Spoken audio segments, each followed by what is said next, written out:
opinions and views expressed in the following program are those of the speakers and the host, and do not necessarily reflect those of Yoakley Scott Corporation and your sports network. Yeah, I've been closer to Jesus before, so can you help me out? Oh, can you help me out? Am I on my own? Am I on my own? But can you help me out? Am I on my own? Am I on my own? Or can you help me out? Can you help me out? I've been scared to look in my soul.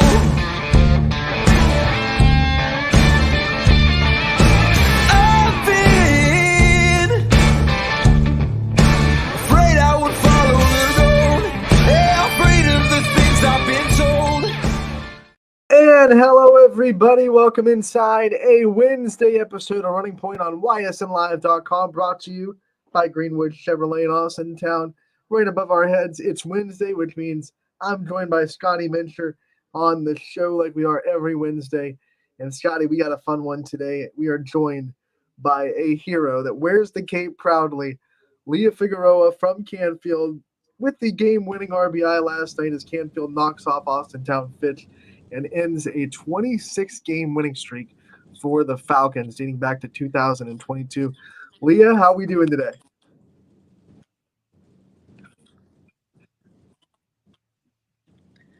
Sorry, you guys were glitching.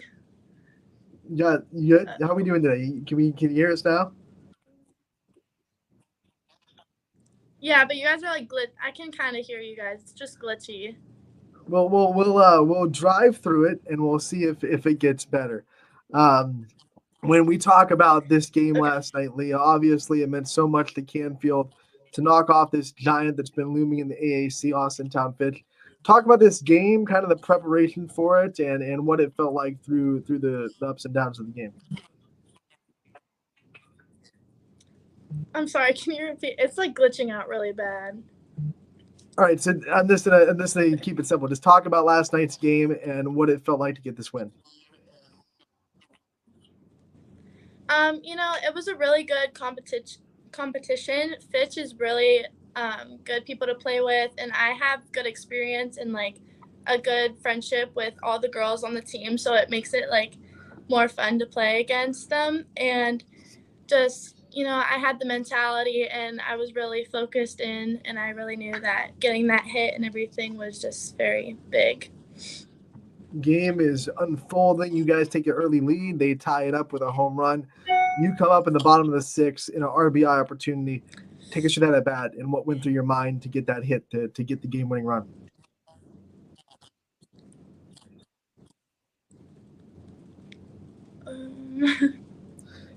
Take us through that at bat. That at bat that got the game-winning run. I'm sorry. This is like really bad. It's okay. Scotty, can you hear me okay, or is it glitching for you too? I don't know if I should can hear you, but all right. So we'll Leah, why don't you try to barely hear Anthony. Why don't you try to get off and then come back on, and then we'll see if that works.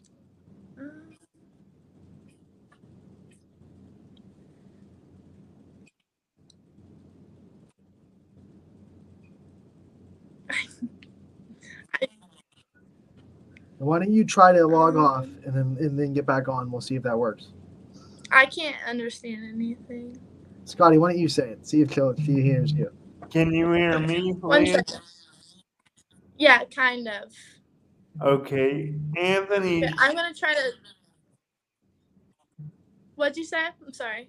I was gonna say Anthony wants you to just try to log off and then log back on if you can. Okay. I'll be right back.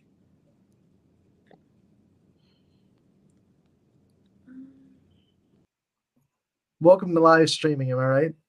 Yeah. doesn't always go smooth. Glitch gremlins, man. And you can hear me fine though, right? Yeah, I can hear you So it's totally. probably something with the connection at Canfield right now. So we're gonna try to get that fixed and see if it'll work, because when we had her on before the show started, it was working fine. She was hearing us. We tested, and sometimes when you hit that stream button, it takes a little bit more um, to get through the internet. So Leah Figueroa's gonna hop back on. We'll see if she can hear us now. Okay, maybe Leah, it's better. I don't know. are we good now? Can you hear us a little bit better? Can you hear us? I think just a little bit. So Okay. hopefully So we will do this quick. We'll just take us through that last at bat, that RBI, what you were looking for and what you saw and how you were able to get that hit. Well, I came up to the bat and I was really like, there's 2 strikes on me, 2 outs, there's a run on third, the game's tied, and I was like, I gotta get this hit, like it's gonna be big. So I really just focused in and I said that I'm gonna hit the ball, and it went, and I got the runner in. All right, so when you're going up against a pitcher like Sydney Watts, obviously that can be kind of intimidating for some people. What was the game plan going through, trying to make sure that you stayed as confident as possible against a pitcher like that? I made sure that I kept my composure well, and that I just really had the mentality to tell myself that I was going to do good and that the team had my back.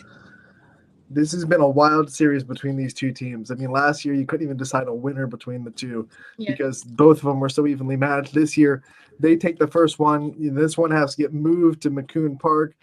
And then, top of the 7th, they have the game tying run at third. And with 2 strikes, the game has to get called because of weather. What was it like going through all that and having to wait to see if you could get back on the field, and then realizing that you guys were going to be granted the win because you just couldn't get back on the field because of weather? You know, I really wish that we could have possibly kept playing. That way we could finish the one at bat and the game would be over. But I think a win is a win, and it was a good game.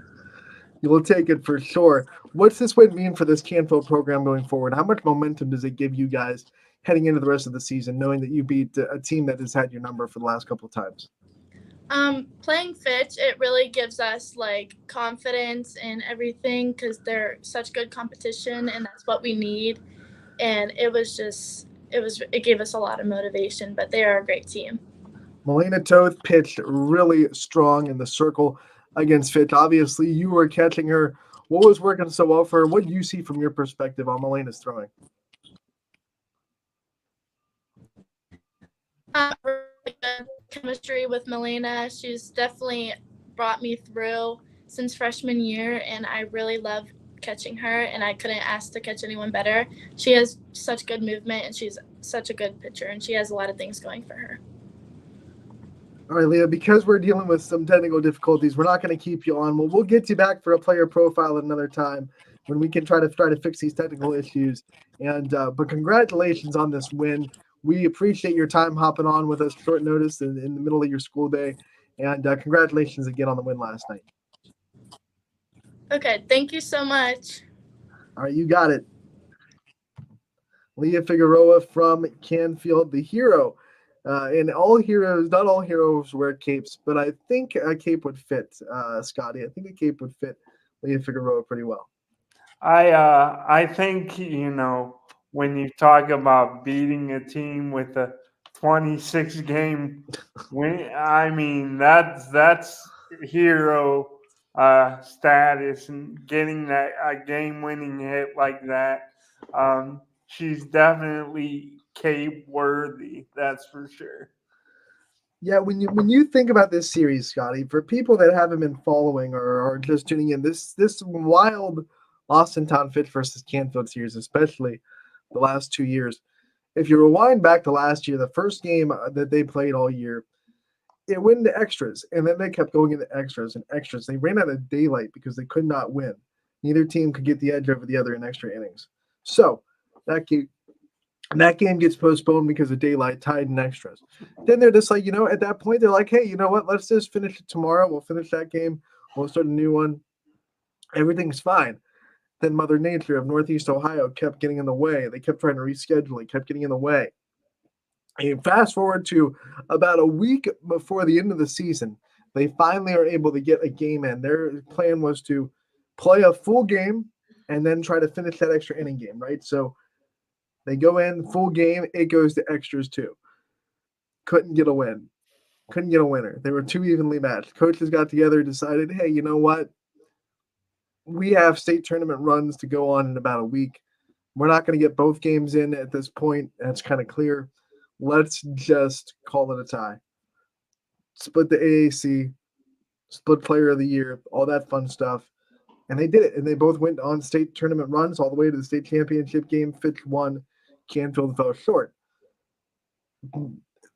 You can't ask for a more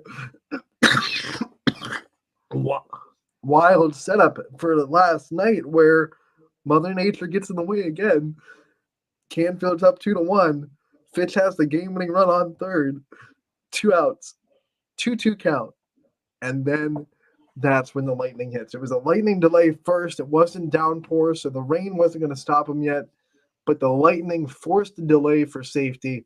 And while that delay happened, then the rain caught up with the lightning. And obviously, after all that, they were not going to get a game in at that point in time. More than 5 innings had surpassed. And because of that, it was an official game.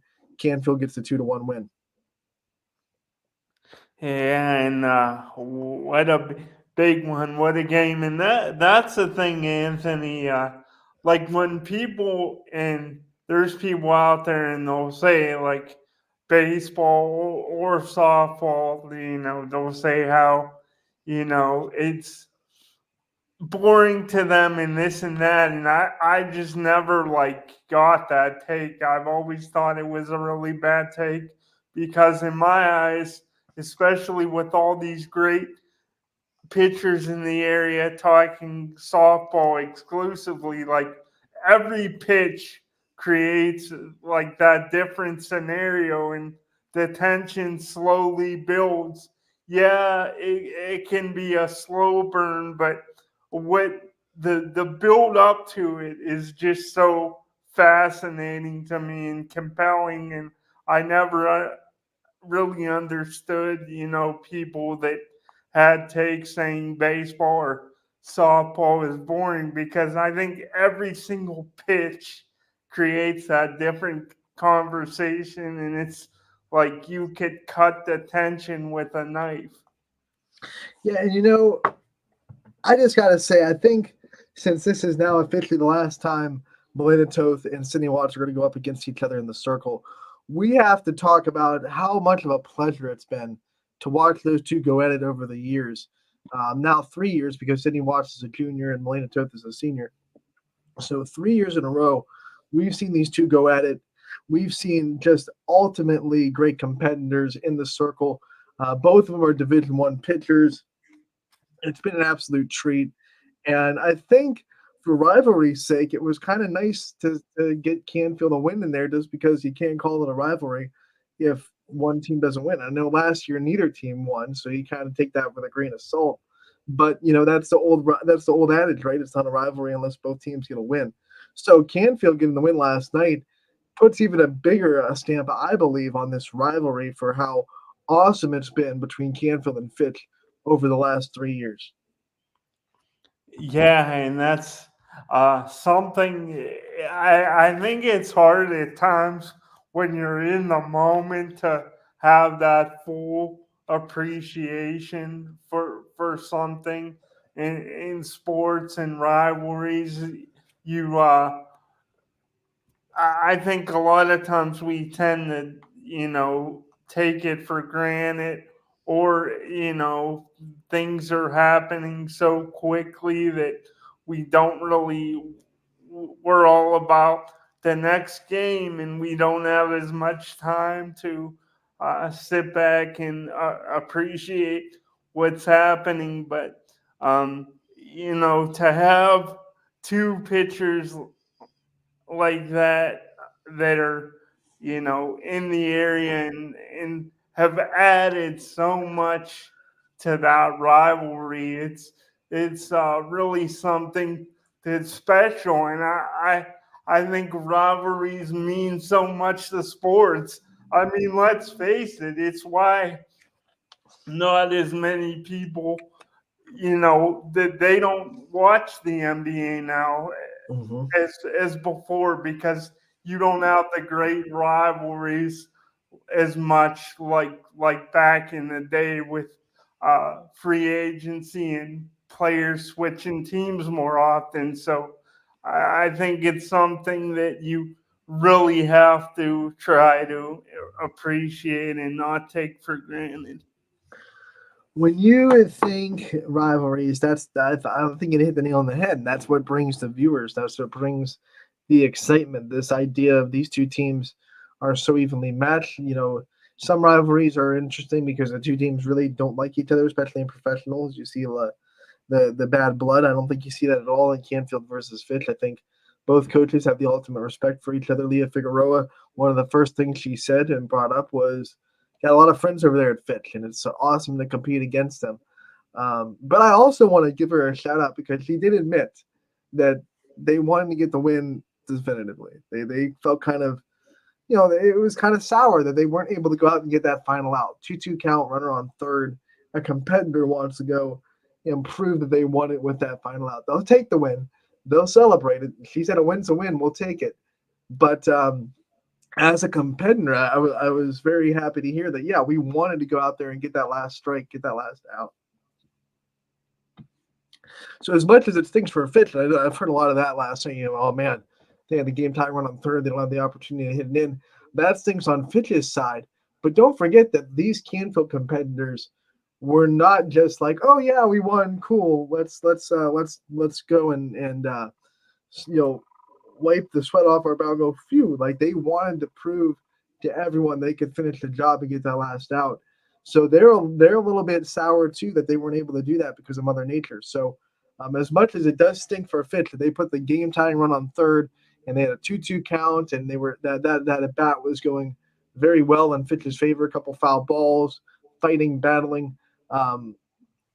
You also don't want to take away the fact that Canfield wanted to go out there and get that last out as much as Fitch wanted to go out there and get that last hit or last, actually would have had to been a base hit with 2 outs. But, competitors want to win, right? So as much as Fitch wanted to go out there and get that last run in to tie up the game, Canfield wanted to prove that they could go out there and get that last strike, last out, and win the game definitively. But Mother Nature in Ohio is the ultimate say. Her opinion is the only one that matters, and she decided that it was not time for Canfield and Fitch to finish the game this season, and they were able to make it official though. So once again, Canfield beats Fitch 2-1 to split the AAC series, and it makes the AAC very interesting in softball, Scotty, because now Boardman, Howland, Fitch, and Canfield all 1-1 because Howland took the game out of Boardman yesterday. That was Boardman's opportunity to take the lead 2-0 in the AAC if they were able to beat Howland, but the Tigers split the series, get the 4-1 win over the Spartans. So you look at that, and now the AAC is in a logjam. And how it goes the rest of the way will be very interesting. Canfield and Fitch control their own destiny going forward. They can't, go and beat each other anymore. So if they go out and win out the rest of the games, we'll have another split in the AAC. What's your gut feeling on it? Do you think the chances are it's more probable that we will see a split, or what are you feeling as of right now? I think if I had to put percentages on it, obviously the weight would lean towards the fact that we're gearing up towards a split in the AAC. Don't want to sound like I'm, knocking Boardman or Howland or even Warren Harding, who are all very good teams and have a chance to beat either one of those squads. But when you look at what happened last year in the AAC and how much those two dominated the rest of the way, you kind of look at this and go, well, it's gearing up towards that. But you also have to remember that Boardman and Howland both have immense talent on their roster, definitely enough to beat one of those teams. It's softball, it's fickle. You never know what's going to happen. But like if Brooke Tater comes and is on in the circle and holds that Fitch lineup down and gets into a pitcher's duel, like Canfield did last night. I mean, that game was won because Melina Toth kept Fitch in check. The only run she gave up was a solo shot to Ayla Ray. Everything else was kind of keeping everybody in check. If you pitch like that against Fitch, and then just look for those small opportunities against Sydney Watts, you're not going to get a lot of them, but just look for those little opportunities that you do get and take advantage of them. You can beat Fitch. That's a lot easier said than done, but if you pitch really well and then catch the few mistakes that Sydney Watts will make, because every pitcher makes mistakes, right? No pitcher, no matter how good they are, goes out and throws and hits every spot that they throw. It just doesn't happen. So if you can catch those few mistakes that a good pitcher like Sydney Watts gives you in the right time, in the right place, you can go out and beat Fitch. And I think Canfield just proved that to everyone. Like, hey, this is not this unbeatable giant that you can't beat. So maybe that'll also give Howland and Boardman a little bit more of a puff out chest kind of confidence going into their games, saying that Fitch can fall. Yeah, I think that when you look at it, like you kind of painted the picture and painted the best way somebody's able to take advantage of some of Fitch's when they face off against them. You kind of showed that um, painted a picture like, hey, they're not perfect either. As great as they are, they're not machines. Although sometimes with a pitcher like Sidney Watts, it kind of feels like it probably for opposing batters. But you just always want that chance, and there's always that one time the best could be beaten, and that's another thing I love about baseball and softball. It's any game, anything could happen more than in other sports. I think more than in any other sports. Any day, anybody could has a chance to knock off a giant, to slay the giant. So Especially when you're talking high school baseball and softball, because let's face it, I mean, I don't think this is a knock either. I've said it before, there aren't a lot of high school rosters at 1 through 9, or everyone in the field is all elite baseball or softball players. So you put a ball in play and you get the right fielder, you don't know what they're going to do to react to a high pressure situation, what kind of error might happen. When you're talking high level college baseball or professional, those guys have been there before. It's a little less likely that you're going to see like an error in a big situation like that. But high school, it's just so fickle. It's so fickle. You just don't know how these kids are going to react to certain situations, things like that. So, that's what makes it fun. That's what makes the tournament so interesting, because it's single elimination. It just takes that one good day. We have some more softball and baseball to talk about, Scotty. We got a lot in and a lot delayed last night. There were several games that, especially on the baseball side, because it takes a little bit longer to get through a baseball inning, that were delayed, suspended, will have to be either made up or continued, I should say, because of the weather that hit right in the middle of the action last night. Thunderstorms kind of rolled into this Northeast Ohio area.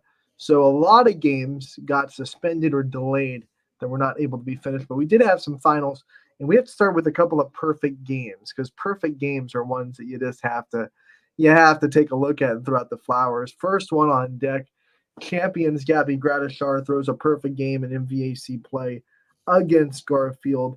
Final score there was 9-0.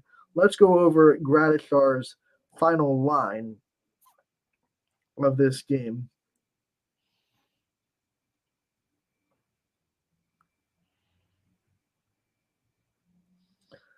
And when you look at it, final line, hold on, gotta get it up.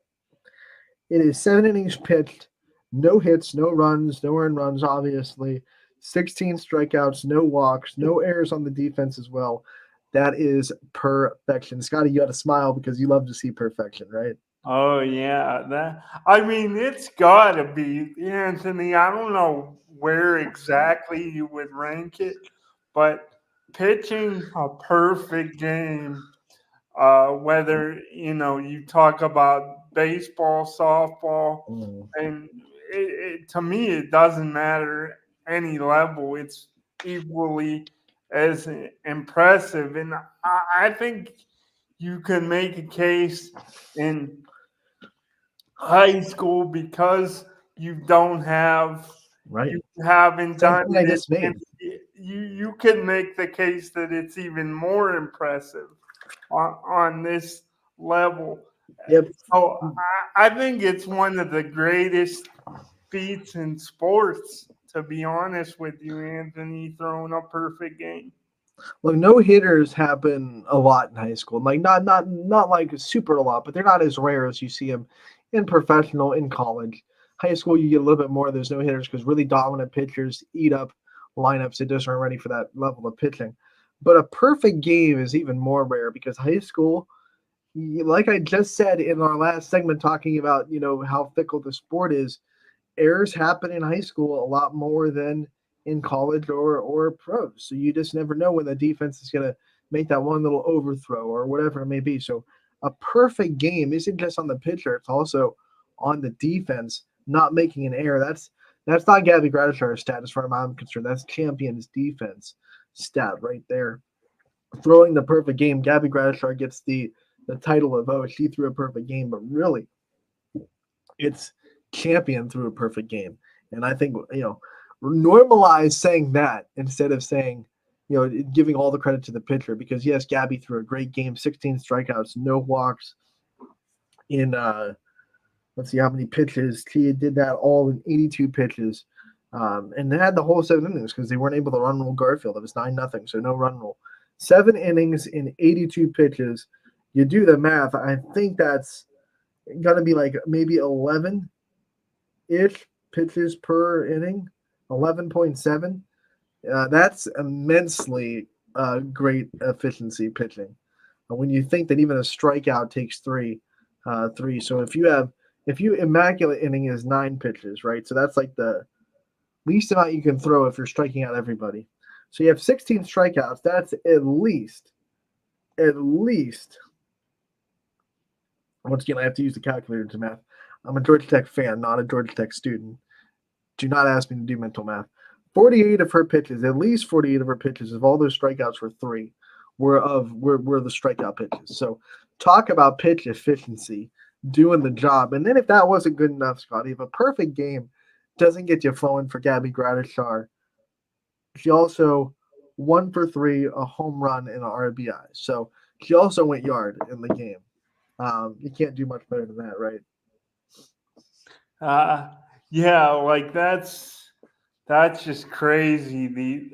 Not only to do that, but the efficiency Right. level of it is like that's like I've said it before, Anthony. When we're talking about feats like this on the show, like stuff like that, it would be hard to do, like in a video game.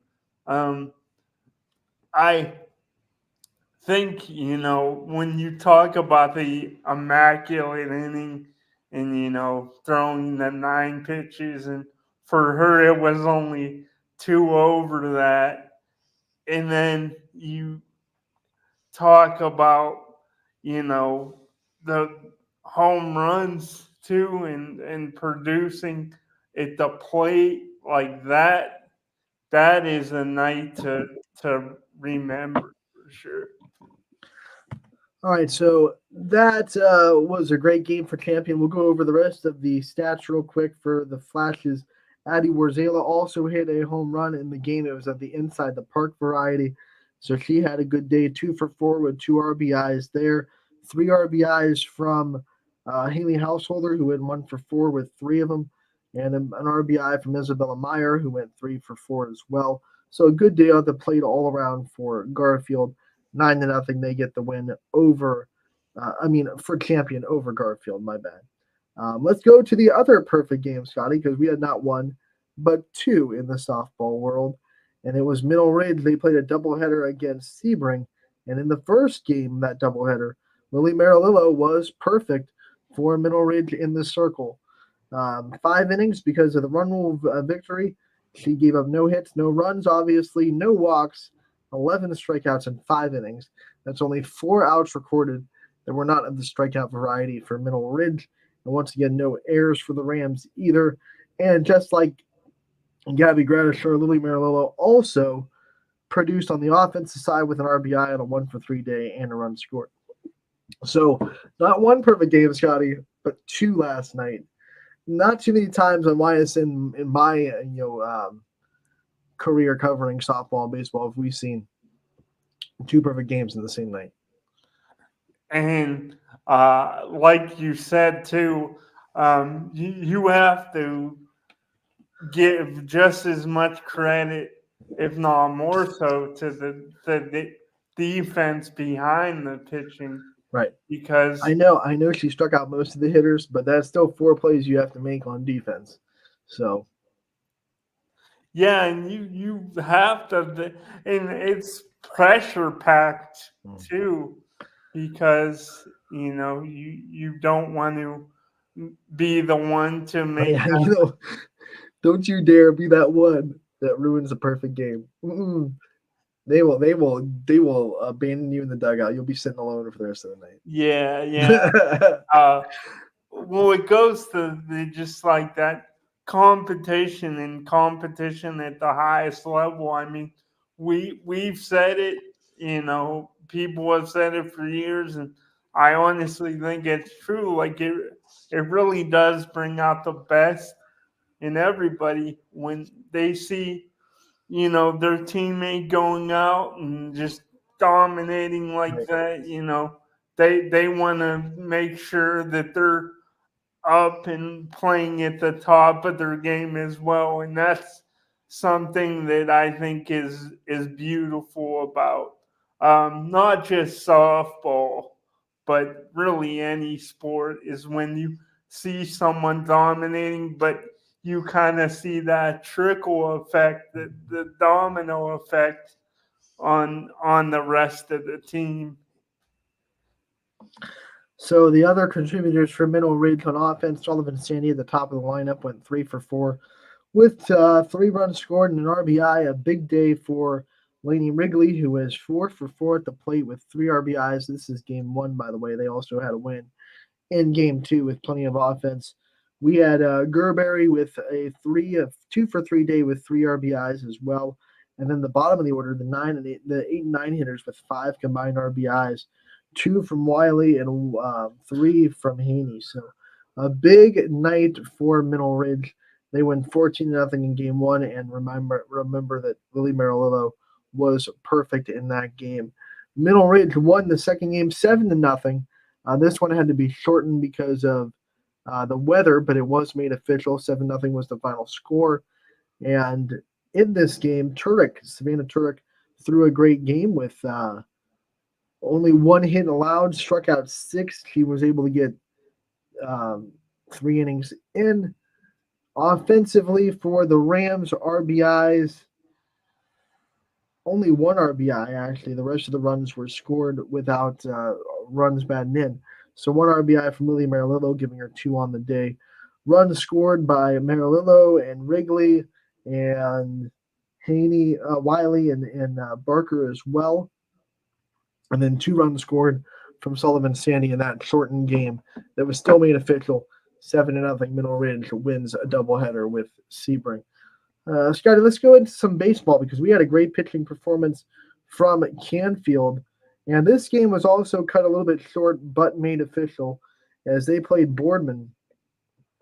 And Canfield gets the win by the final score of 5-0. And freshman Anthony Groner pitches really well. 5 innings pitched, 1 hit given up, struck out 8, walked 4 in the win. Obviously, no runs scored, no earned runs for him. What about that? Freshman in a league game and getting to go out there and win like that. Diaper Dandy is It's a Diaper Dandy, baby. That's to be able to do that. I mean, but these guys we've been covering, and it seems like, we talk about in interviews how so many of these young student athletes are mature beyond their years, but and they it goes with on the field too. and they keep getting better. Like I feel like freshmen keep getting more and more well spoken and mature as the years go on. And I don't know how mature they are off the field because we don't get to see them in the school hallways and obviously outside. They're still able to be a kid. But when we talk to them on the interviews and we see them in the games, you're seeing more and more freshmen as the years go on, just ready for the opportunity and ready to go out and go out there and make immediate impact. I, for one, think that travel ball, AAU, and JO volleyball have done that for wonders because these kids, when they get into varsity level, they're used to playing high level sports, whether it be volleyball, basketball, or baseball, or softball. And they're used to those pressure situations against really good teams before they even step on the varsity level. So I think that's why we're seeing an influx in freshmen making immediate impacts on these teams. I don't know where Canfield and Coach Niddle keeps finding pitchers, but they just keep pulling them up. They must have a pitcher tree out there in Canfield because they just keep boop. Michael Patelis, boop. Oh, here's a freshman, boop. So that noise I just made sounded like the checkout for Walmart, like the boop, boop, boop. But yeah, Canfield and Coach Niddle keeps finding really good pitching, and they get another great performance in this game. 5-0 over Boardman. The final score. That moves Canfield's record to 3-3. They kind of had a tough time at Myrtle Beach, but they come back into the area and get the win over Boardman. They are scheduled to play tonight, but I believe that game has been canceled. I just got word from it about 2 minutes ago that they were trying to move it to Boardman or Scene Park. We have heard that Scene Park will not be having games today. Boardman's field is obviously also deemed unplayable, so Canfield versus Boardman has been canceled on the baseball side of things for today.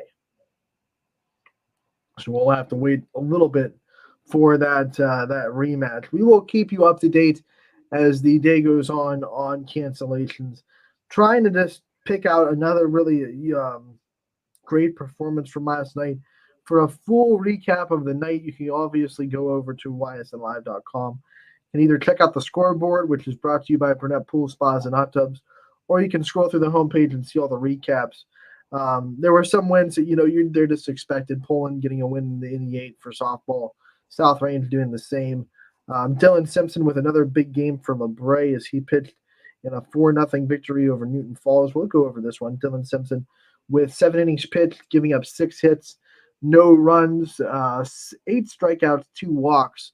So another big day for Dylan Simpson, who we had on the show on Monday, a great senior leader for that LeBray team, and still pitching very, very well. That'll help his ERA, which is already sub 150 before that game. So having 7 innings of no earned runs will definitely dip that ERA even closer to 1, which is pretty dang impressive if you ask me. One last game I want to talk about, the game that I was at. Louisville comes into Youngstown and wins over Ursuline 10-0. I know most 10-0 games are like, ho hum, why are you talking about it? Well, we're talking about it because Maddie Benson for Louisville hit a home run to make it 10-0 and give the Leopards that run rule victory. That home run gave Maddie Benson the career runs record at Louisville and tied the career home run record at Louisville. She already has the record for home runs in a season, and now she has the record for she ties the record for home runs in her career. And I'm going to go out on a ledge here and say she'll hit another one before the season's over and break that record. I know that's kind of wild to think that in the next month, Maddie Benson, the home run queen for Louisville, will hit another home run. But I'm pretty sure that she's good for that, Scotty. Yeah, I would say that's a safe bet. The future Maryland Terrapin shines again. Her record-breaking bomb wins the day for Louisville as they win 10-0. I do want to shout out Lily Dietz, though, for pitching for Ursuline. First 3 innings especially, she really kept this Louisville lineup in check. 3 straight innings where she was put in some tough situations. Leadoff base runners in all 3 innings. She got out of it, and then the Louisville lineup finally made their adjustments by the time they got the second time through seeing her. Still not a lot of hard hit balls, though, I will say. Some balls got through the infield and 3 errors did not help for Ursuline's cause. But really thought Lily Deeds pitched really well, especially in the first 3 innings, trying to keep them in check. They earned all 6 of their runs, but I don't know if that's like I was watching it. I wouldn't have given all 6 of the runs that scored against her earned, because there were definitely some errors in there that allowed some runs to score. Final line for the Louisville pitcher, Taylor Schneider. She went 5 innings pitched, gave up just 2 hits, struck out 3, walked none. So also a good day for her at the plate. Some other Louisville hitters that did really well. You had Twineman, who went 2 for 4 with an RBI, 4 RBIs for Maddie Benson, and she was 2 for 4 with that home run. You had 2 hits as well from Kenzie Denser, the now first baseman for Louisville, who had a long time at third base, transitioned over to first base this year for the Leopards. She went 2 for 3 with a run scored. Griffith went 2 for 3. Then he had 2 RBIs from Calagas, who went 1 for 3 with 2 RBIs. And then last but not least, the bottom of the order in Brooke Heron, the girl that is known for her basketball skills, not a slouch on the softball field either. 3 for 3 with 2 RBIs and 3 runs scored for Brooke Heron at the bottom of that Louisville lineup. So that will do it for our recap of the day. Scotty had a lot of good baseball and softball go down, some big wins. And once again, if you want to check out the rest of the scores and the recap of last night, 2 options. You can go to the YSN scoreboard at ysnlive.com/scores, presented by Burnett Pool Spas and Hot Tubs. Or you can head over to ysnlive.com, scroll through the homepage, and see a whole lot of recaps that we were able to put up from last night and this morning as well. So make sure to read those. Check out the big performances from last night, and check out some baseball tonight as well. When we come back, we'll see what's on Scotty's mind, and then we'll see also an update from tonight on what's going down as far as cancellations. We'll be right back on Running Point, brought to you as always by our good friends over at Greenwood Chevrolet in Austintown.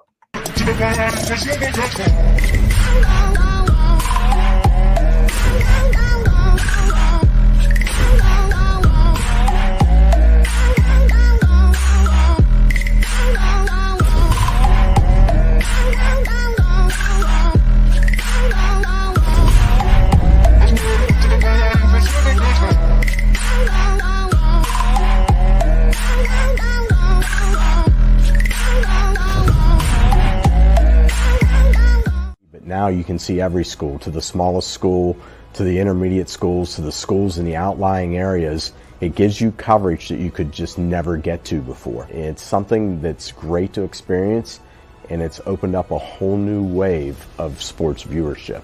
The possibilities are endless here at YSN. Push the envelope every day. Try something new. If it works, great. If it doesn't, well, let's try another angle, and we just keep moving forward. My name is Mike Ackelson, and my sports network is your sports network. What can you do on over 5,000 acres?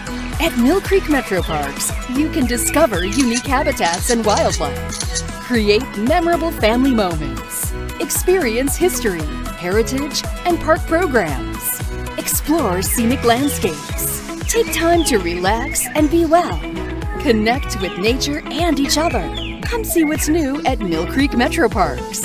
Plan your trip now at millcreekmetroparks.org.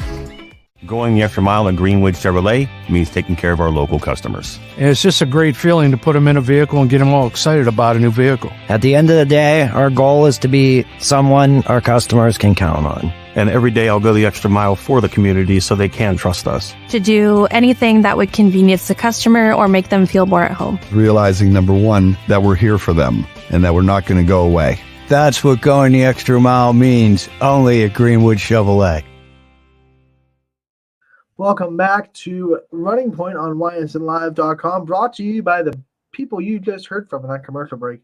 Greenwood Chevrolet in Austintown, right above our heads, Anthony Hartwig, Scotty Mincher. And Scotty, what we're going to do now is the most dangerous question in all of Running Point every week. What is on your mind today, buddy? Oh, boy. Let's get dangerous. That's it's Darkwing Duck, right? Darkwing Duck. Yep, you got it. We're both Let's go into the 90s. So yeah. Yeah, going back to the 90s. But I was thinking a lot today, and I wanted to pick your brain because I thought no one else better to than you, Ant. I just wanted your thoughts on um, Caitlin Clark, but more specifically, I just wanted your thoughts on the state of women's sports right now. I always think there's room for improvement and room for it to, get bigger, grow, more recognition, like with any sport. But do you think uh, women's sports right now is kind of like at a level to where it's the best we've seen it? And I want to know also, not not if you think it's like peaked or anything like that, but do you think it could continue to get even better? Like I mentioned, Caitlin Clark, but there's so many other, Paige Beckers, Juju Watkins. There's so many girls basketball, but I also read about Nebraska not too long ago, and the thousands of fans that were at, to watch them volleyball. So, what are your thoughts on the state of women's sports right now? Well, 18.7 million viewers on that UConn versus Iowa Final Four game alone, which was earth-shattering, and they just went and one-upped it in the championship game between Iowa and South Carolina. This is the first year ever that I believe I haven't seen the final numbers, but I believe everything that was being said. The women's game final actually outperformed the men's final. And what's even more impressive about that is obviously the women's final is on a cable network at ESPN, and the men's final is still on your local antenna. So, you could watch CBS and watch the men's final without your little cable subscription, but you have to have streaming or cable with ESPN, and they still outperform the men this year in viewership, which I don't think is as big of a deal. Like, I'm not saying sitting here on the flag, like I know a lot of people are excited about it, but it's not like all of a sudden more people are going to be watching women's basketball than men's sports. But I think it was culmination between this was a down year in men's basketball where there weren't a lot of superstars. UConn was dominant. They won every game in the tournament by a lot. There was never really a question whether or not they were the best team in the tournament. So, when you have a perfect storm where the captivating, figures are over there on the women's game, and then at the same time, the men's game doesn't really have that this year. They don't have that big superstar. I mean, I can't name more than, 5 men's basketball players outside of the players that I watch at Georgia Tech. So I can name a lot of women basketball players right now, but, it's one of those years. I think the big thing is, we have to see if this will be a one-year deal. Caitlin Clark's graduating. That's the big superstar that's drawing everybody in. Angel Reese is going to the WNBA.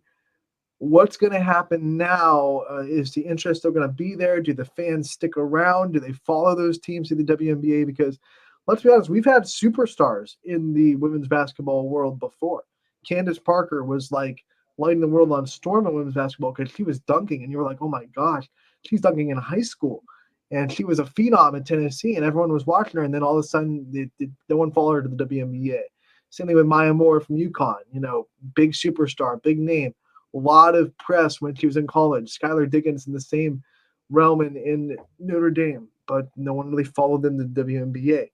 There's that disconnect. Once women go professional, for one reason or the next, where the fans don't follow. So I'm really hoping, because this is a powder keg right now, because everyone is just more than any time before just captivated by the women's game and these superstars. So I'm hoping that's enough to get them to follow them to the WNBA and maybe give that league a little bit of a huge boost so that can get up and running and that can get the coverage. It will get the coverage. I promise you that, because one thing ESPN has always proved is that when they see the dollar signs there, they're gonna attack that. So they're gonna see Caitlin Clark as a cash cow, and they're gonna pour everything they have into covering her WNBA for sure. They do that with college softball as well. Like once they understood that softball was outperforming baseball on the college level, they poured every power of their energy into making this college softball World Series a big production. They have a lot of cameras there. It's the viewership goes over the baseball World Series. ESPN recognizes that and puts the effort into it. So I promise you the coverage will be there for the WNBA. But my question is, are the fans going to finally be able to take this superstar and go, okay, we'll follow, we'll watch the WNBA, give that league a shot, and this is their time too, because there are a lot of knocks to watching WNBA. Oh, it's boring or whatever. So if they can take Caitlin Clark in there, and if they can have a good season that's exciting, captivating, this could be that year where we look back in 20 years and say, this is when women's basketball and women's sports really took the next uptick. And it's been a long time coming. But I'm not trying to say there hasn't been progress. Obviously there has been, but this is big. I think this could be big for women's sports. But I'm also cautiously optimistic because I've seen superstars in college basketball before. They get a lot of coverage, a lot of talk about, a lot of fans. I know, maybe not as many as Caitlin Clark, but there have been people that go nuts over the names that I mentioned before. And there was that disconnect still for the WNBA. So I'm waiting patiently to see if this will not happen again, because the WNBA sure is expecting it not to, because they already moved the first game of the year between the Indiana Fever, who haven't even drafted Caitlin Clark officially yet, but expected to. They're playing in Las Vegas the first game of the year. They've already moved it to the T-Mobile Center because they feel like they're going to have a huge crowd that won't be able to hold their normal stadium. So they're going to the T-Mobile Center in Las Vegas to try to fill that stadium. That's huge. So if that happens and people follow Caitlin Clark and Angel Reese and all these big names over to the WNBA, then yeah, this is going to be a big moment for women's sports. But I'm just kind of cautiously optimistic because I've seen this movie before, and in past the interest hasn't followed them to the professional level. So I'm hoping that doesn't happen again. I'm hoping we get people to invest, watch, support the professional women's game because it is so good. Softball has a professional league too. Don't forget about that. So does volleyball. So if you like watching these athletes, you got to support them after college. It's just it needs to happen.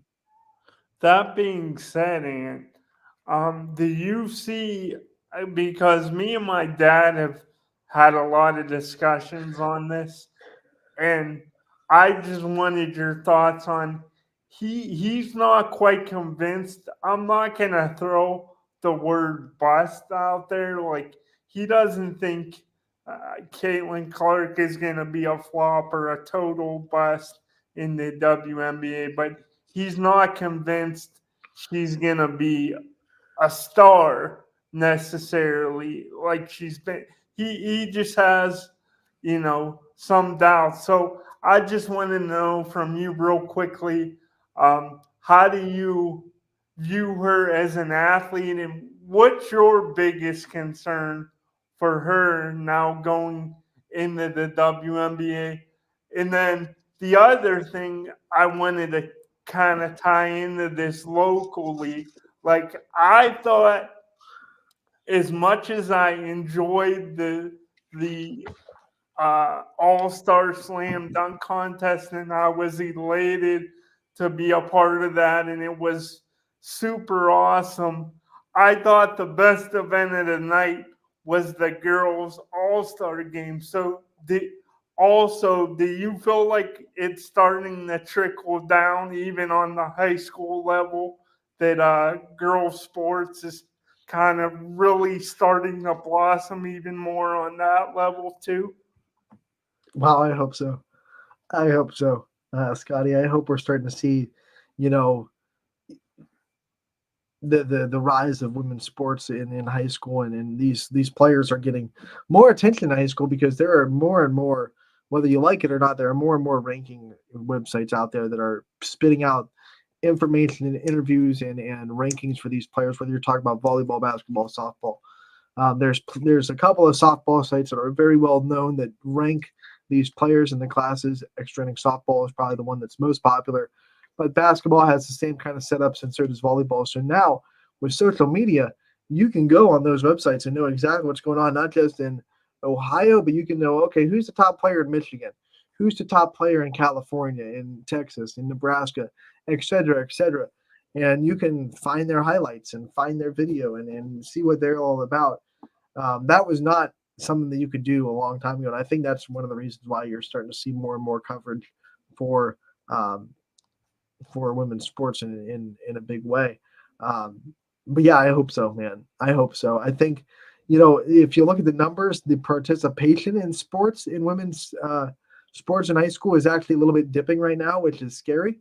But hopefully this whole influx with Caitlin Clark will get more and more of the next generation involved, and we'll see that come back up because obviously a lot of little girls were watching Caitlin Clark and what she was able to do this year and go, man, I can be like that.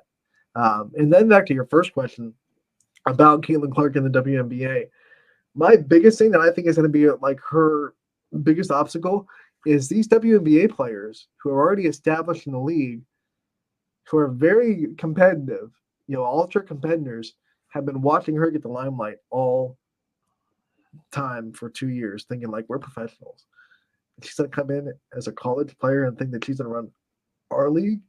That's they're gonna be fired up every time they go up against her. They're gonna be like, okay, you, because that's just the competitor in them. So like when she goes up against Candace Parker, who I already talked about, you goes up against Diana Taurasi, who is still in this league, still playing, you. These superstars. But I think one of the things that's actually going to be beneficial to her is she's going to be on a team with a bunch of other professionals. I mean, I'm not knocking Iowa. I thought they had a very talented team, but none of those other players are going WNBA, right? So now she's going to be on a team with 5 other WNBA players, 4 other WNBA players on the court at the same time. That passing is going to go way up. Her ability to see the court is going to be phenomenal. Maybe people won't score 40 points a game. Probably not, but she'll be able to distribute a lot more, and she'll be able to get those players that are already at her level a lot more opportunities. So I think she'll be fine. I mean, if you consider Buss to be like she's not putting up 37 and taking logo threes anymore, that probably is not going to happen in the professional game, at least not to start. But she'll get her points, and she'll definitely put on a show. That's for sure. She's got the basketball ability and the talent and the IQ out the wazoo. So no harm in that, but maybe not scoring, 35 points a game like she does in college. I think these WNBA players are going to make sure that doesn't happen. They'll go and guard her on the logo. They won't care. Yeah, it's definitely going to be. Yeah, like if you've paid attention, like there have been a couple of WNBA players that have done interviews, and they're like subtly annoyed right now. They're like, okay, but Caitlin Clark's about to come into our world, and we're professionals, and we're ultra competitors. We're superstars too. So they're a little bit salty that it's that mix of we're happy that our sport is getting this attention, but at the same time the competitive fire in them going, well, where was that when I was playing? I was putting up these numbers. I was doing this, and so they want to go and prove that, hey, we're good. We're professionals. We're superstars, and that competitive fire is going to be a big target on Caitlin Clark's back as soon as she gets in the league. Yeah, I think those were all very valid points, and we shall see. And we shall see. As T.O. would say, get your popcorn ready. Yes, please. That'll do it for today's show. We've actually, we went on a rant once. When Scotty asked me about women's sports, that's when I just go off, But want to remind everybody to stay updated on tonight's schedule. ysnlive.com/live is where you can find all the broadcasts that are still happening, if they do still happen indeed. So make sure to check that out. And also want to thank Leah Figueroa for taking her time to come on. We apologize for the technical difficulties. We couldn't get as much of her as we wanted to, but we were still able to hear her thoughts on last night's win, which was the most important thing about having her on the show today. So we will hear from Leah Figueroa again this season. We'll get her a player profile for sure. We want to thank her for her time getting on the show. tomorrow we have another live guest. Stay tuned on our social media. We'll announce it tomorrow morning who's going to be live on the show tomorrow. Running Point continues on ysnlive.com tomorrow 1 to 2. Brought to you as always by Greenwood Chevrolet in Austintown. Have a great night, everybody. We will